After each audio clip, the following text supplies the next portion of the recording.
Still I Rise by Maya Angelou, a presentation and analysis by Kylie Warren. About the poet. Maya Angelou was born in St. Louis, Missouri in 1928. She passed away in 2014 at the age of 86.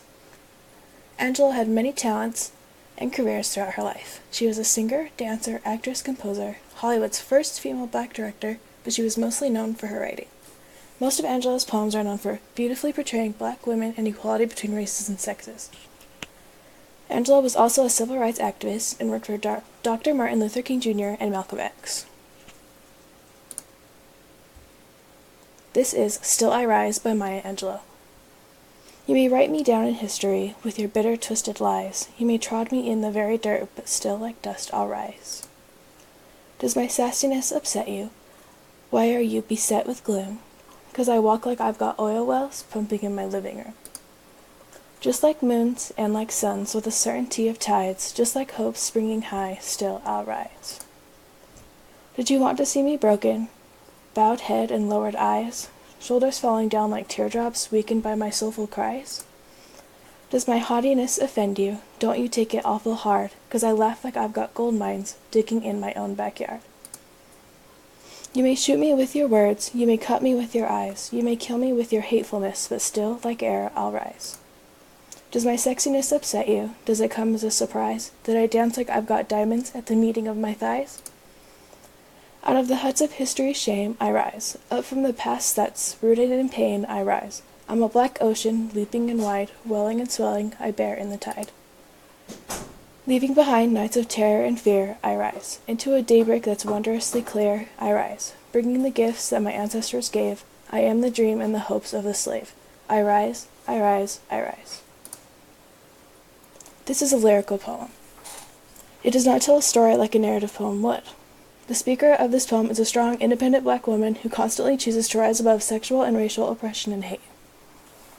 The tone in this poem shifts between bitterness, strength, hope, and honesty. The vocabulary that is used in this poem is very effective and descriptive. This poem creates a lot of emotion, allows the audience to use their imagination, and does this while using everyday words. One part of the poem that I found very descriptive was the lines, "You may trod me in the very dirt, but still, like dust, I'll rise." Some figurative language that this poem uses is apostrophe, monotony, metonymy, simile, metaphor, rhetorical questions, symbolism, and hyperbole. An example of apostrophe is when the poet addresses you in the poem. An example of metonymy is used in lines 1 and 2, which are, "You may write me down in history with your bitter, twisted lies." Some examples of similes used in this poem are, "'Cause I walk like I've got oil wells pumping in my living room," and "that I dance like I've got diamonds at the meeting of my thighs." An example of a metaphor is when the poet states, "I am a black ocean." There are also many rhetorical questions asked throughout the entire poem. Some symbolism within the poem is use of the words oil wells and rising dust. And finally, an example of a hyperbole is the entire 6th stanza.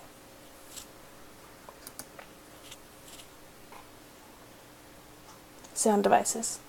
These sound devices in this poem are repetition and rhyme. The repetition of the phrase "I rise" is symbolic. It symbolizes the speaker rising above inequality and prejudice. This poem begins with a rhyme scheme of A, B, C, B, but it changes as the poem progresses. It is inconsistent.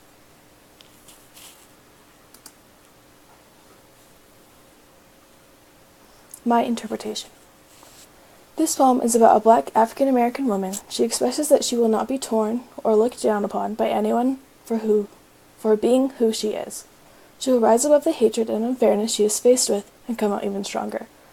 I understood this from the entire poem, although the lines, "You may kill me with your hatefulness, but still, like air, I'll rise," especially helped me come to this conclusion. Although this poem can be viewed through many lenses, it would also be relevant to analyze this poem through the feminist and gender criticism and historical criticism. Feminine actions are often seen as less than, and the poem questions this idea by stating, "Does my sassiness upset you?" The historical criticism would also be relevant, as it is necessary to be aware of the United States' past with people of color to fully understand this poem. Overall, this poem helps its readers understand that everyone can, no matter their circumstances, overcome anything that may be in their way. I truly believe that anyone can relate to and find deep meaning in this poem.